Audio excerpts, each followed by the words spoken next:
Yeah. kicked off. So today seminar is how do I know when it's time to sell? How do I know? We'll cover how you know. Yeah. So just a few housekeeping matters. Zoom chat, the chat box. If you haven't entered the chat already, you can find the icon towards the bottom of your screen. Go ahead and click on that. And this is where you'll see our kind of side conversation throughout the webinar. If you do have any specific questions at all, feel free to type it into this box and we will make sure to cover it or get your questions answered. Let's see. Okay, Okay. great. Okay, next slide. Oh yeah, Carrie, thanks for setting that up. Are we live on Facebook as well? I think we are, right? We will be in just a minute. Yep, absolutely. Oh, okay. Okay, cool. Yeah, I talked to a bunch of guys in the water this morning. Kind of busy, but it's fun. So hopefully some of my friends will sign in also. Everybody's kind of curious to know what's going on with the market. Most of us hold most of our wealth in real estate and or want to build wealth. So yeah, everyone's pretty curious. But today we're going to talk about that. How do I know when it's time to sell? Yep. Okay. All right, so we may want to get going. Some of these guys are going to come in a little later, but that's okay, right? Yep. All right. Go ahead, Okay. take us away, Khalil. Today's presenters, that's me on the right-hand side.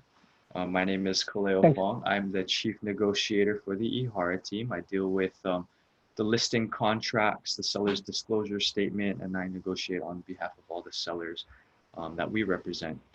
On the left-hand side is our main presenter for the day. His name is Dan eHara, one of the top agents in the state.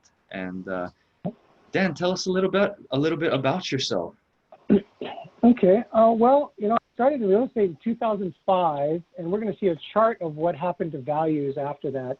But I went through my first recession in real estate in 2005 as it went through the dip. My wife joined me a year later. My wife, Julie, thank you, honey, for helping us put all these presentations together. And we just started growing and building, and we have a team of 29 now. We're one of the largest teams in the state. We've done more seminars. We built our business on education, and so we've done over 1,000 seminars here and around the country. Yeah, so today we're going to talk about how do we know it's time to sell, right? How do we know? Yeah. How do we know when it's time to sell? What's the first question you ask, Dan? How do we know if it's time to sell? What? My first question I ask when people call me and they say, hey, Dan, I'm thinking of selling my house. My first question is, why? What's motivating you in doing that, right? Because, you know what, frankly, if you don't have to sell, don't. That's how we build wealth, right? And so what we do is we say, well, if you're going to hold on to it, then plan on holding on to it greater than 10 years, and you'll be okay. And we're going to show you a chart later in today, what's happened to the market and what we expect to happen going forward in the future. Kind of pretty easy to figure this out once you look at the data. But what we're finding is that people are calling us, like we get a couple listings a week, even with COVID, mainly because of a life change, right? Yeah. Something's changed in a person's life and a family's life that saying, you know what, maybe now is the time. So, or at least they're asking the question, right? Is now the time for me to sell? And I would say, again, if you don't have to sell, hold on to it, don't sell it. Though, if you're in a position where you want to right-size your living environment, such as you want to upsize, maybe, I remember when we have kids, we have 3 boys now, and they're older, 18 through 23. But as our kids were younger, we upsized, meaning we came from a 2-bedroom, 1-bath home. It was okay when we had 1 child. When we had the second child, though, we needed to upsize, right? We needed more space. So therefore, we sold it and we bought another house. It made sense for us because it was a lifestyle change. We're also serving a lot of older adults who are downsizing, baby boomers and up that are considering, hey, I've retired and now I don't need my huge house. I want to downsize to a smaller house or a condo. We have also clients that are in retirement age, but also their parents, meaning the seniors, our kupuna, who are thinking of downsizing because, lifestyle change, meaning health change, right? Something's happened. I hurt my hip. I can't do the stairs anymore. I'm living alone and I'm having some memory challenges, or whatever it might be. I just don't want to live alone. Then we're seeing a lot of folks downsizing. So we call it right sizing, right? Getting to an environment that's the better size for you, the right size for you. Based on, is your family growing or is your family shrinking in size? What's the best place for you? Well, if you're thinking of right sizing, then yeah, it would make a lot of sense to do that now. The other is location, relocation. We have a lot of clients now. In the last couple listings we had is people moving, right? Their job changed. We have a lot of military moving in and out. We have a lot of families that are moving jobs from one place to another. Or it could be just the family changing, right? I mean, the family has moved. We had a client that had a beautiful house up on the hill in Wilhelmina Rise, sold it for $1.7 million. And because they had one daughter that lived in Nevada, and the daughter had a child and grandparents wanted to spend time with the child. So yeah, they sold their big house. They bought a really nice brand new home for half the price or less than half the price up in Nevada, right? To spend time with family. So if you're doing this for a life change for family, absolutely. This is what you want to do. Take care of family. The other is relocating because of finances. Some people are finding it's too expensive to live here. And we have some clients moving away to environments that are, or communities that it's less expensive. So people are doing it because of a financial relocation, right? It could be a job, it could be, lifestyle, it could be family, or it could just be, it's cheaper in Vegas. We have a lot of clients going to Vegas. We have some going to Georgia, Texas, Florida, things like that. Then the other difference is marriage. Now, we don't have as many of them because a lot of marriages can't happen now, right? You can't go to weddings, right? Because of COVID. So we don't see as many of those, though they are happening. And when people get married, obviously they're renting two separate places. Now they're dual income. They say, you know what, instead of renting two different places, let's go buy one. Yeah, absolutely makes sense to sell the two houses they got to buy one for themselves. Right? And then obviously divorce, unfortunately, that is going to happen. And with COVID, I'm told that it will happen in larger numbers, unfortunately. But we're a resource for folks that are going through really tough times. We're the middleman between both parties. And our job is to get them to their goal and make it as smooth as possible. So we had one client that was, remember Kaleo up on the hill, and then had some of the other spouse's stuff, and we had to go and help her move it. Things like that are challenging, though people are selling because of those situations. The other is we get a lot of clients calling us and saying, you know what, I'm tired. Mom passed away, and I go to the house every month to cut the yard because the yard's getting really bad, and it's a lot of work if I let it go too long. But it's been 3 or 4 months now, or 5 or 6 months, or maybe a couple of years. You're taking care of a property that you never live in. You don't have any appreciation for it. It's a liability, and it takes up time. And then people say, you know what, I think I'm done. I think I'm ready. Let's just go and sell the house of it. Well, we help a lot of families who are settling their trust. There was actually a class that we taught. It will be saved on our website called I'm a Trustee Now What? And we walk people through the process of taking that role as successful trustee. Right? And so we have a lot of folks selling because of that. And then obviously the financial challenges are really tough today. And some folks are just liquidating because they can't afford it. And honestly, we're going to see more and more of that. Unfortunately, as time goes on in the next 12, 24, 36 months, yeah, we're going to see more unfortunate situations where people are going to have to sell because of a financial situation. Yep, very true. So a couple types of property, right? You may have a residential property, you may have investment property. Why don't we start out with the first one, primary residences? Okay. Well, on a primary residence, when somebody comes to us and says, is it time to sell? When is it time to sell?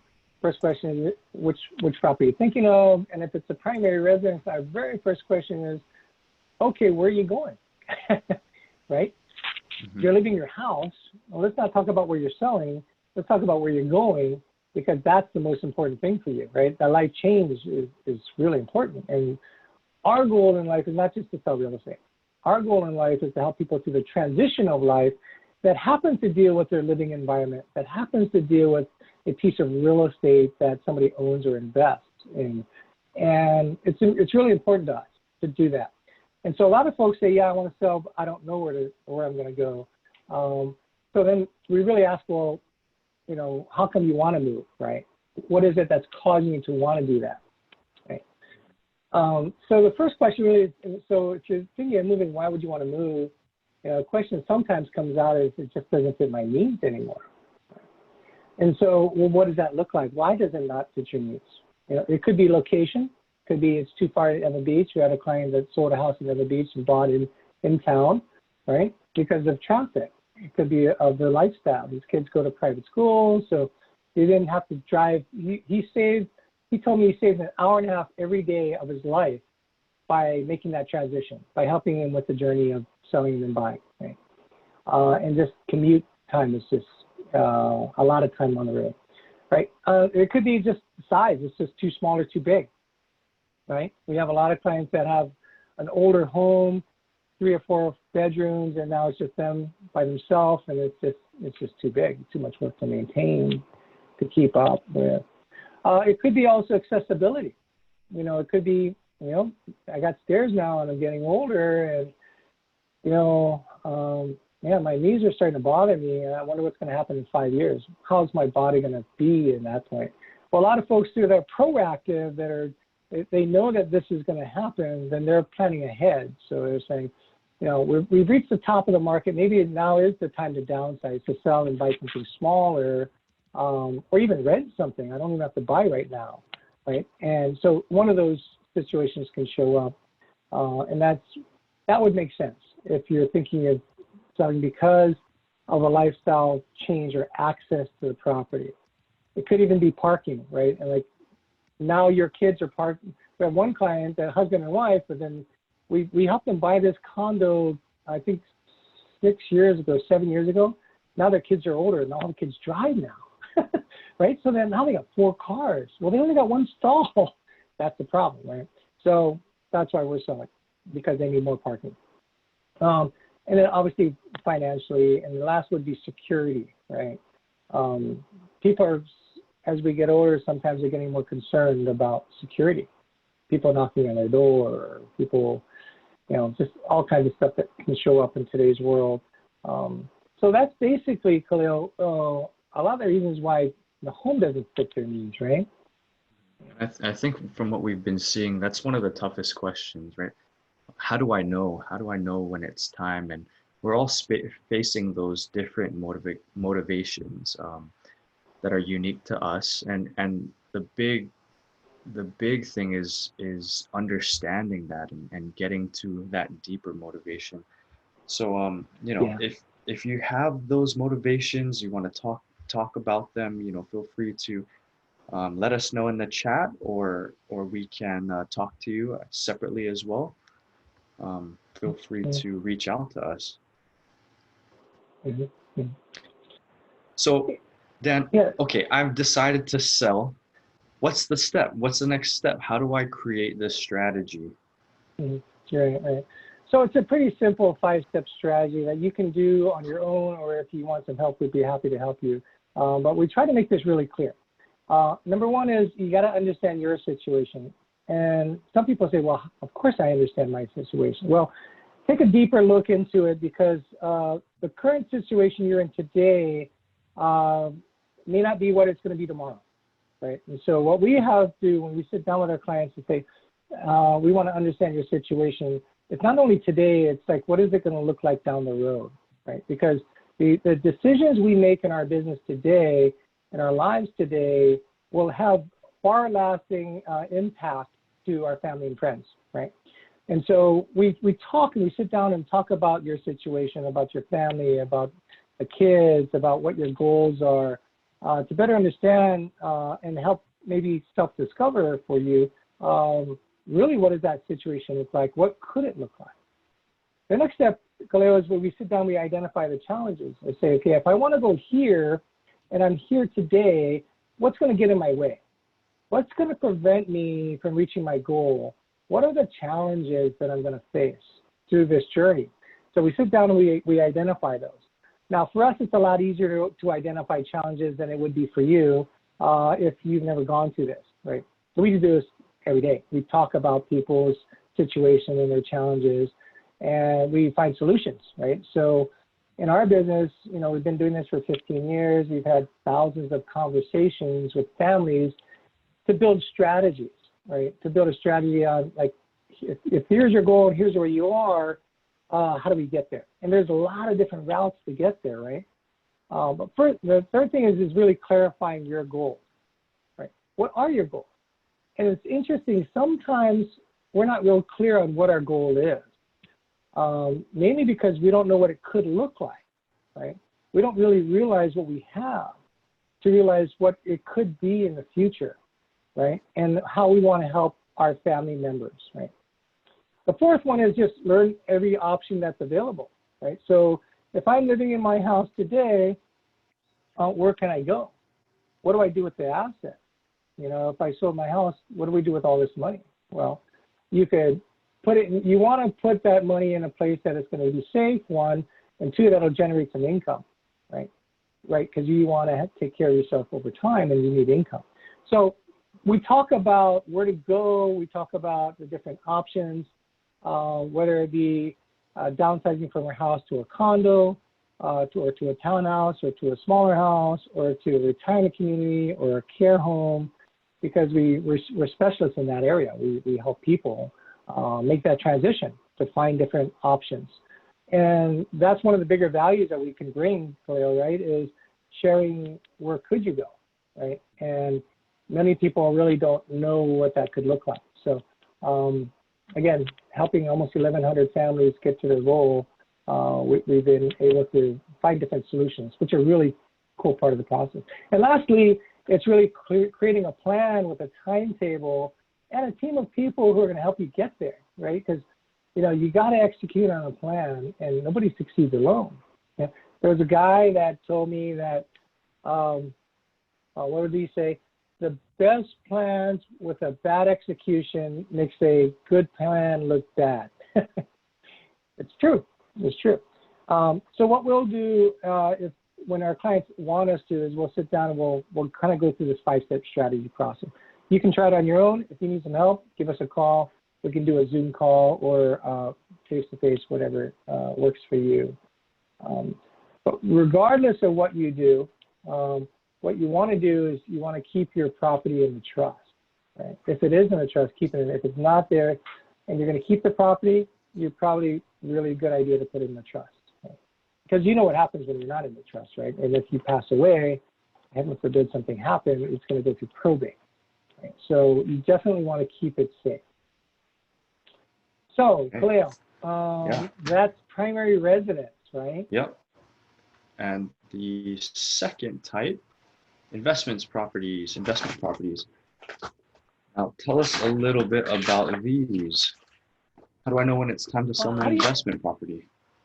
You know, again, if it's performing well, I wouldn't sell it. I mean, if it's in a good location, I wouldn't sell it. If you can hold on to it, I wouldn't sell it. So some of the questions you want to ask yourself are your holding costs for that asset too high? Are they growing? We have a lot of clients now coming to us that had bought properties many, many years ago, but they bought these condos, right? And back in the days, in the 60s and 70s, you know, back when the original Hawaii Five-0 and all the, if you watch the original Hawaii Five-0, everywhere the camera pans, you'll see a new crane up there. That's the development of Hawaii, right? Of Oahu. And in the 70s, right? And so in the 70s, you had all these new buildings, and the people bought them, they got investment properties. 40, 50 years later, now the maintenance fees are high, right? They're really high. And what that does is it really negatively impacts your net operating income. Right? We'll talk more about that later.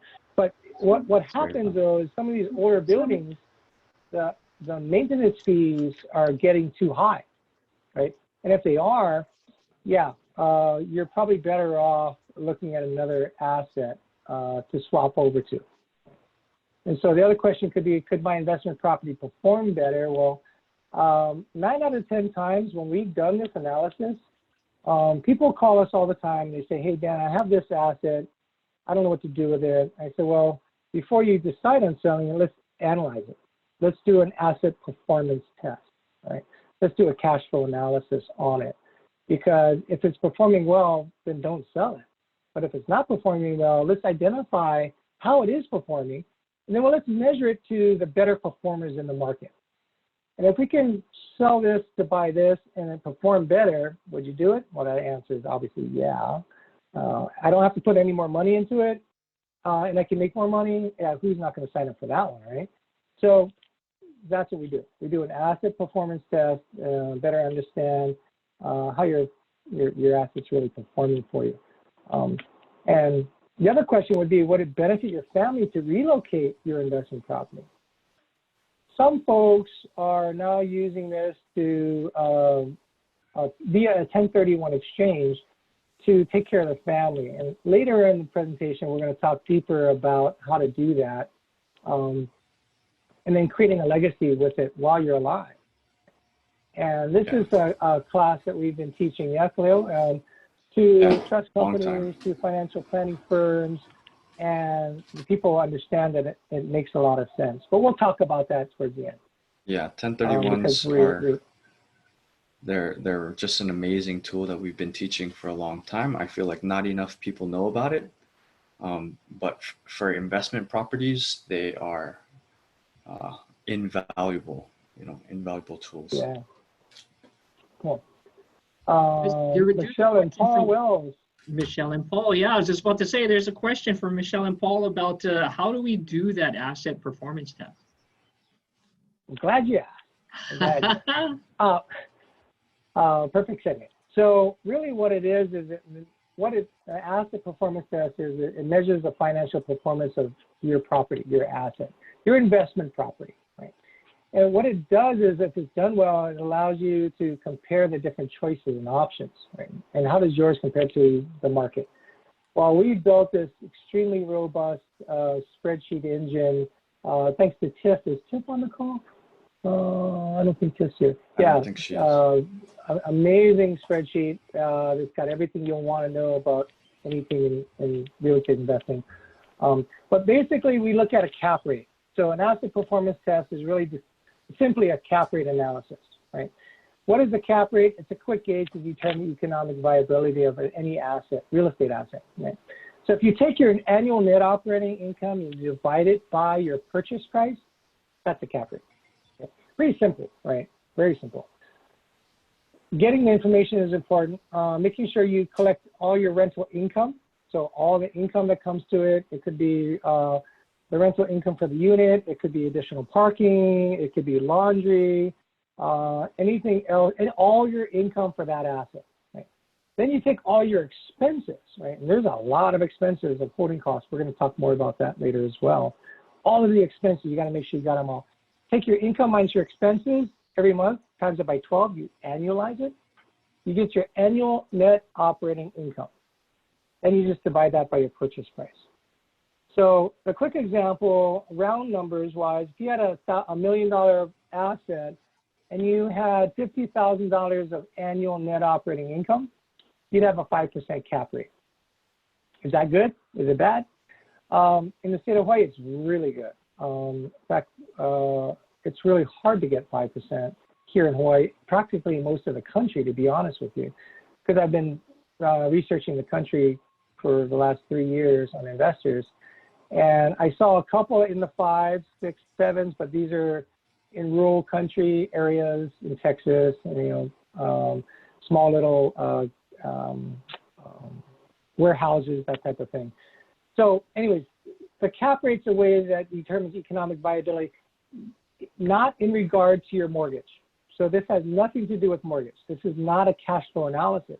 This is, if I bought an asset here, how is this going to perform for me, and what is my net operating income going to look like relative to what I'm paying for it, right? What I'm paying for, that's your cap rate, okay? So we're gonna start there. That's one part of the analysis that we do. The other part of the analysis that we do is a cash flow analysis, right? What that does is it takes your mortgage, your debt, right?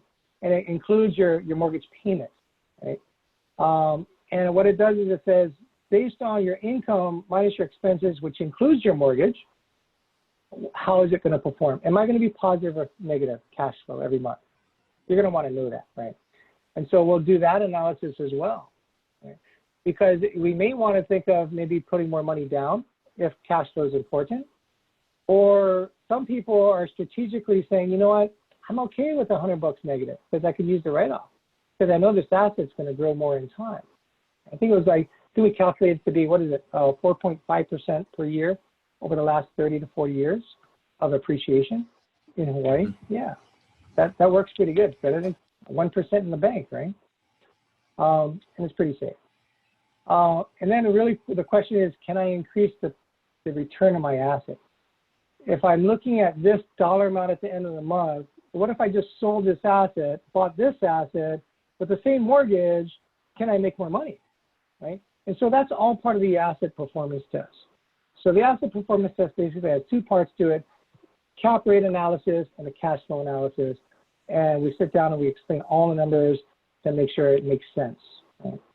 Does anybody have any questions? Hey, Dan, yeah. I have a comment. On Saturday, we have our investment webinar. And I believe you have, you go into much more detail on the asset performance test. Is that correct? That's correct, because we're looking at it from the buyer's perspective. Yes. Right. Yeah, we're going to take a deep dive into both of these, the detail of how we do it on Saturday. Oh, what time is it? Saturday at 10:30. Saturday at 10:30. 10:30. Yes. 10:30 Hawaii time. Good, good. At least I can get in the water before that. Cool. So if you would like that information, just put it in the chat, and then Carrie can get you the link for that one. Oh, cool. Thanks. So, wait, did I count? Okay, so let's say sorry, I have a property. real quick, Dan. Going back to the cash flow analysis, I know that there are strategies for cash flow. I don't think this analysis necessarily takes into account appreciation, though. Isn't that correct? No, it doesn't. No. So I think again we have to go gonna... back to that motivation, right? What are you looking for in an investment property? And again, also going back to strategy, right? Is it cash flow analysis? Of course, you want to something that will cash flow, but also location, possible appreciation, things that we can definitely help with. Yeah. So on Saturdays, there's a couple of topics we're going to talk about leverage. What is leverage? How do you use it? And why is that good? We're going to talk about appreciation, and we'll talk about depreciation a little bit. I'm not a CPA, more an accountant. So we have some general rules that we can kind of share with you that maybe help you understand why people build wealth. The other reason people are doing this now is because they want to create a legacy, right? We have older adults. I should say older adults. That's myself. I guess I'm an older adult. Gosh, I'm 57 and I feel like I'm 25, but I guess I'm an older adult. So thinking about legacy, right? People our generation, our age and older are thinking like, how do I maximize the benefits to my children, right? And that could be in a number of ways. It could be in location. Maybe the kids are gone to school in the mainland and maybe they could use some building a nest egg there. Since they're, here's what's going to happen. The kids go away to college, then they get involved with somebody. They get married. Once you have kids, guess what, guys? They're probably not going to come home for a while, right? And if that's the case and they have a good job there, they probably won't. What that means is they're going to probably buy a house. Problem is they don't have the down payment for it. So what a lot of families are doing now is they're helping their children using a 1031 exchange through their investment properties. And what they're doing is they're helping them pass on the asset to the kids, except it's really not passing on the asset to the kid. it's passing on the use of the asset to the kids. Because you never change ownership. The ownership would always be yours, right? When you're selling an investment property, you have to buy it in your name, so it never leaves your name, right? You still own the asset. Although your children could actually invest in part of it as well. And so these are strategies to help people create generational wealth and create a legacy with your assets that we've been doing for the last 10 years. And it's been a really cool journey to see how we've been able to help families take care of their family with assets that they currently have without spending any more money, right? And they're greatly appreciative of that. But when selling a piece of investment property, that one of the challenges, right, Khalil?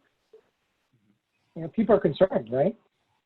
Concerned about capital gains taxes. Definitely. What are they?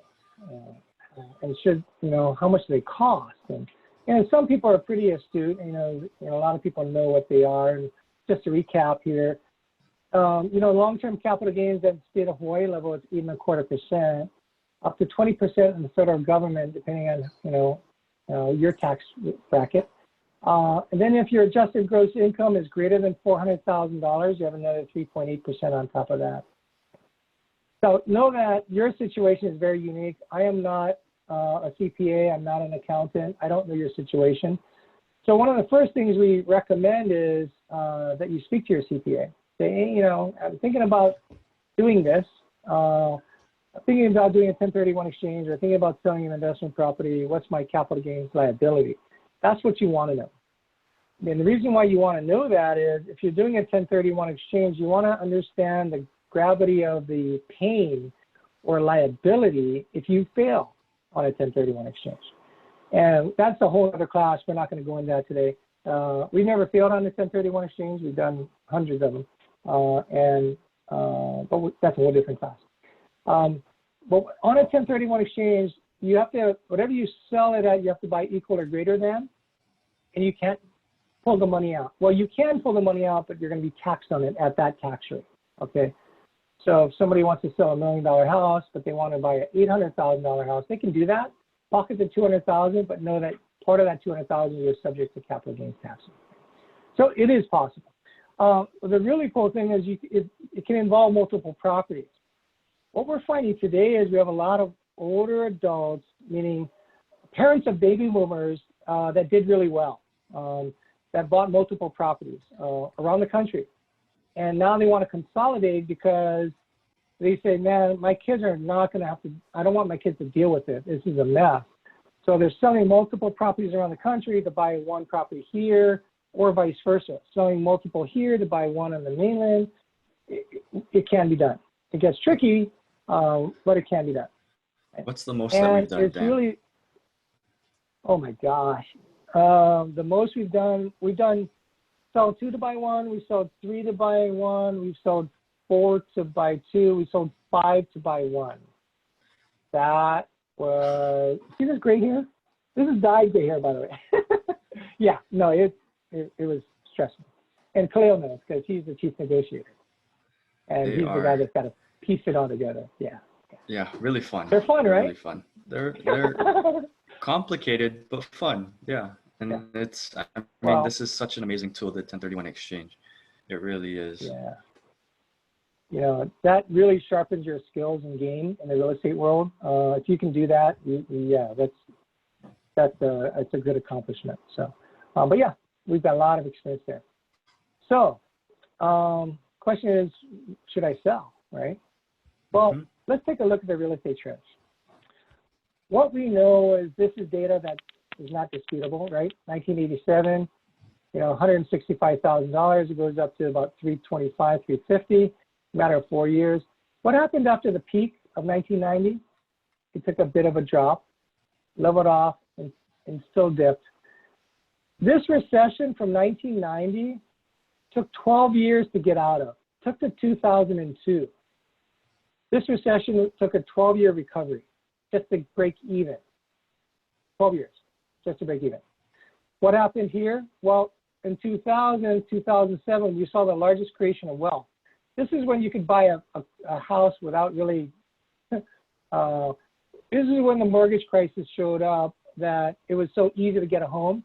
So a lot of people were buying. Well, what happened at the peak of '07, these people couldn't afford it. And we saw a decline again. This recession was a shorter recession. This recession was only about 7 years, '07 to '14.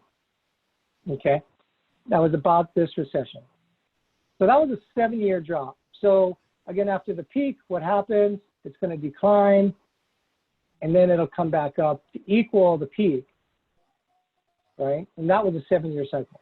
So 12 years here, 7 years here. Okay, the peak was in 2019-ish, right? Right. So this is a long growth. This was the largest expansion of capital appreciation in real estate that we've seen in a long time. It could be forever, 10 years, a long expansion. Most of them are 7 to 8 years, right? This was a 10-year expansion. What happened after the peak? Well, we know what's going to happen. You know, we started feeling the change in the market and the shift in the market prior to COVID. We expected this to happen. We expected the market to soften because we know that the expansion had reached its end. And the good news was the interest rates are still low, right? So it's not dropping through the floor. In fact, by the way, ladies and gentlemen, in the state of Hawaii, the greatest drop we have ever seen is 7%. From the peak to the trough was 7%. That's it. In states like Florida, Arizona, Nevada, parts of California, they lost 40, 50, 60% of values. We lost 7. So I'm not here saying that the world's going to end. It's not. Values are very strong in Hawaii. If you're trying to maximize, though, on your return on your asset, sooner is probably better than later. Unless you can hold on for 7 to 10 years, right? Maybe less, maybe more. I don't know. But if you think in the next couple of years, yeah, my guess is time's probably not going to be your friend, because history has proven itself, and history will likely repeat itself very soon. A couple things that are going to happen. Right now, we saw a 10% drop. I looked at the data yesterday. A 10% drop in inventory from April of this year to April of last year. A 10% drop of inventory. Those sales dropped more than that, 25%. What's going to happen is the stay-at-home, the reason why the inventory is dropped is if you own a home and you're thinking of selling it, you're going to wait because you don't want people sick coming in your home, right? So a lot of people are saying, I'm just going to wait until after the stay-at-home is released, right? So imagine, let's say, what is this, at the end of June, right, Khalil? It's supposed to be open. Mm-hmm. Let's say it is, but let's say it's not. Maybe it's May or maybe it's July or August. Who knows, right? At some point, it will likely be okay to be out of your home, right? The stay-at-home will end, is my point, I believe, at some point. Well, then what's going to happen is people are going to bring on the market. So then there's going to be a flood of inventory. So if you're thinking of selling now, you probably want to get ahead of that higher inventory, right? The supply is going to rise once people can get out of their homes. What happens when supply rises and demand stays the same? Values will dip. That's probably going to happen. So we have clients now rushing to get on the market now because we know there's a lot of buyers out there because of the interest rate. Interest rate's outrageously low. What was it the other day we heard? Was it 3 1/4? 3 1/4, right? 3 1/4. I think Yeah. I saw even less than 3 3.85 1/4 recently. Yeah, 3 1/4 in owner occupant, 3.85 on investment. You can get a 15-year at 2 something, kind of crazy, right? It's the lowest cost of money you can ever have. Imagine locking in for 15 to 30 years at that low interest rate. Unbelievable, unbelievable. And so it anyway. sounds like what you're saying is that now is probably better for sellers than later because there's less competition. There's less inventory. There's a lot of buyers because of the low interest rates, but not so many sellers.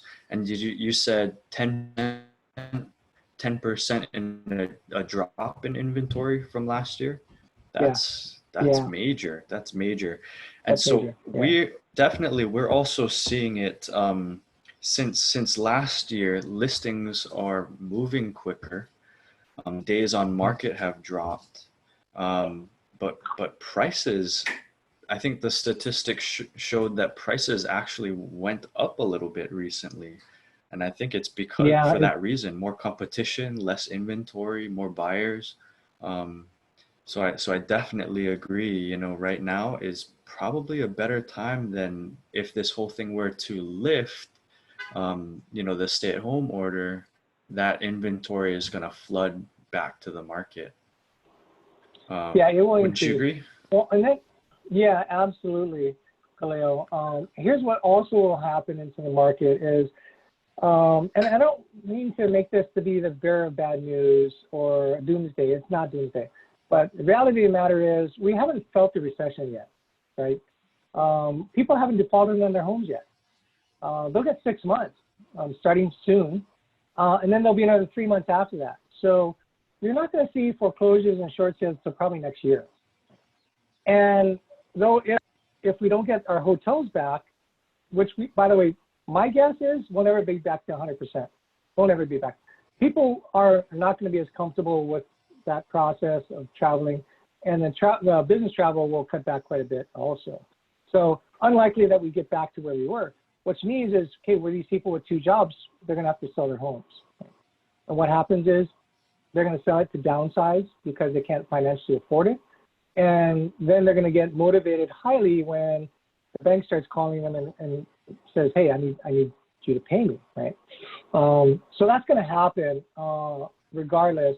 Probably in the next, I would think we're going to start seeing it towards the end of this year, and it's going to continue through next year for sure. We don't know how long it's going to last, though. We don't know. So if you're thinking of selling again, if you don't have to sell, if you can hold on for 10 years or more, don't sell. Hold on. My house, we're going to build, so I'm not going to sell it. We have investment properties, we're going to hold on to them just because I can hold on to them. But if it's a life change situation for you that really makes sense to, and you're thinking about selling anyways within the next 5-10 years, yeah, my guess, based on the data, sooner is probably better than later. But So here's this an is interesting what thing, you were touching on, yeah, in times of uncertainty, and you were hinting at the whole situation right now, and people tending to freeze. Why do you think that is, then? Well, Being because careful? of uncertainty, they don't know, right? I mean, once we sit down with people, right, Kaleo, we sit down, we explain the market, people get it. People get that, you know what, if I'm going to sell between now and 3 or 5 years, I'm better off now than 3 or 5 years because I'm going to probably get a little less, right? Probably will. And I don't know what's going to happen to the market. Because the economy is struggling so much, the interest rates will stay low for probably this year. Yeah. And that's a good thing, right? The challenge is once there's light at the end of the tunnel and the economy, it picks up a little and then rates rise, that's going to have a downward pressure also on us, right? Because that's going to remove the buyer's ability to buy as much. But so what we suggest is you take that same 5-step strategy on your investment property. Understand your situation, right? Understand what you have. Understand your costs. Better understand your income, your expenses, and your net operating income. Do the calculations. You can do it on your own or call us. We can help you. And then figure out, like, if everything's going well, like if you had a 4% cap rate property that is in a good location, I wouldn't sell that thing unless I have to, right? That's a good deal. But if you're less than that, and many of them that we're now analyzing, they're at like 1% or less, that are coming to us and say, okay, you can have a 1 or 2% cap rate, or you can have a 4% cap rate. What would you like? Okay. So we kind of first understand the situation, then identify what are the challenges in moving from here to there, and we walk you through all those challenges. If it's an investment property, it's dealing with the tenant and dealing with the condition of the property, and we coordinate all of that process to make it smooth and easy. Then next question is clarifying goals, right? Like Kaleo said, is your reason of doing a 1031 exchange for income, for lifestyle, for location, to increase wealth, to pass on creating a legacy. There's a lot of different ways you could do that. And first, understanding what your goals are, and then we sit down, we explain what the options are, right?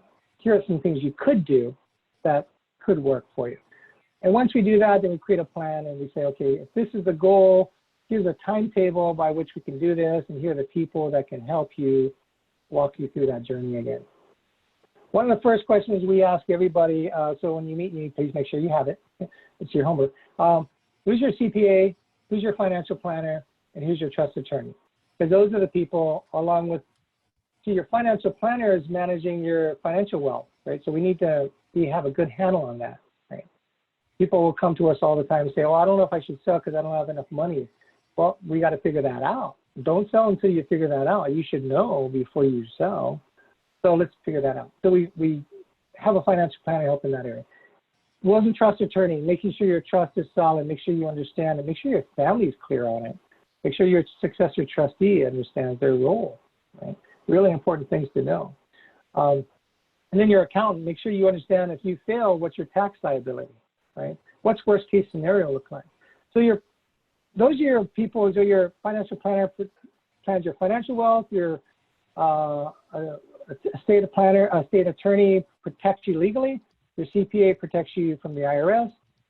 The other area you need is a real estate consultant. Okay, that's what we become, is your real estate consultant. We take a look at all of your assets, we take a look at all of your family and what your family owns and how you can strategize that to create a legacy while you're alive. And that's what we sit down and do. And it's pretty simple, right? To us, it's pretty simple. Yeah. Well, Danny, we did go over quite a bit of information.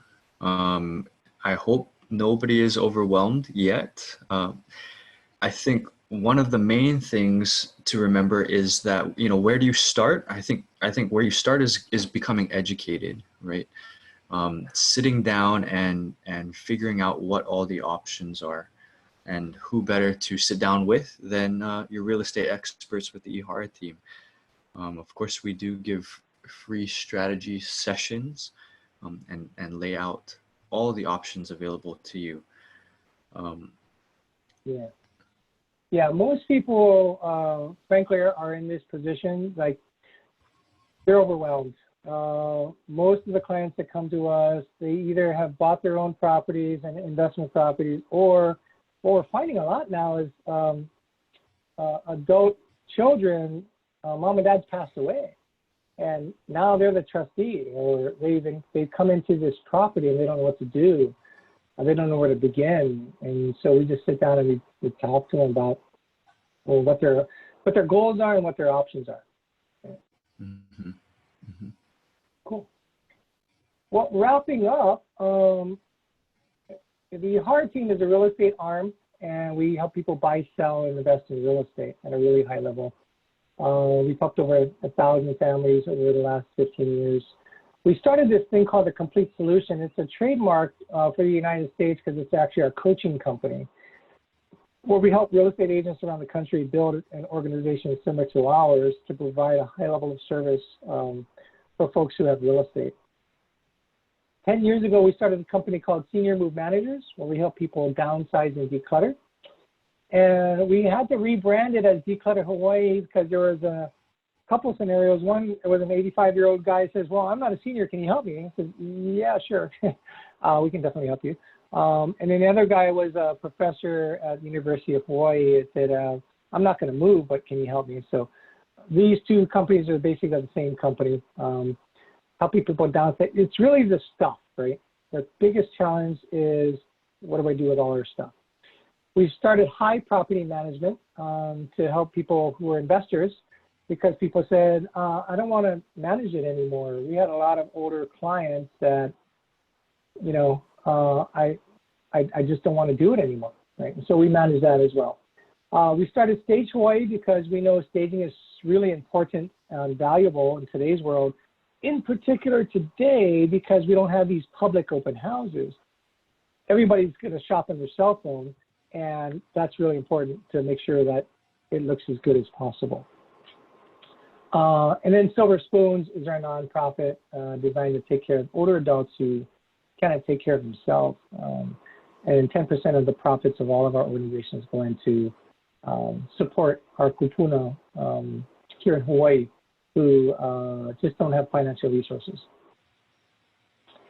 Well, we're wrapping up, Kaleo. This is, we got only one more week left. We only have 3 more seminars in May, but we got a whole new series coming up in June.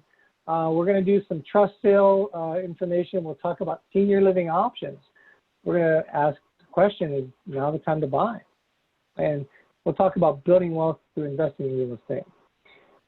This Saturday is building wealth through investing in real estate. And if you have an investment property or you know somebody who wants to build wealth, that's going to be a really fun class because we're going to talk about some important aspects of real estate that you're going to want to know to build wealth. And then the following week is we're going to have another one called Your Rights in Buying a Home. And then next Thursday, we're doing a 1031 exchange class. Exciting. Well, in closing, we run all of our organizations the same way, similar way. We have great people, but our mission is to honor God by serving others with the highest level of competency, care, and compassion with uncompromising integrity. So we appreciate you guys for coming. We're a little ahead of schedule. If we have any questions, we'll be happy to answer them now. Yes. While you're Any waiting, you want to cover this one? questions? Sorry, say that again. So what you can do is if you want to get a free strategy session, you can just put in a chat box, just put in there free strategy session, contact me, and we can do that, or just text me. My number is down there, 256-7873, and we can set a private consultation to talk about it.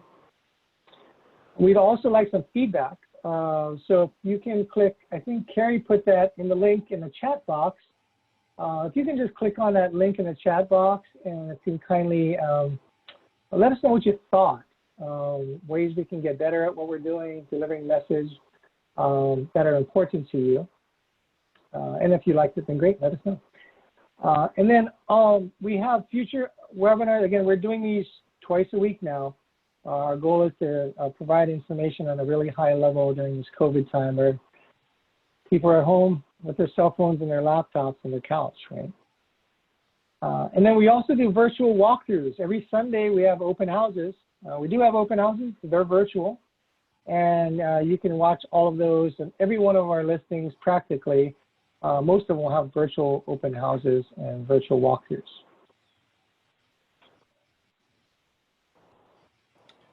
All right, thank you. Thank you, Dan. Any other questions from the audience? Anything at all?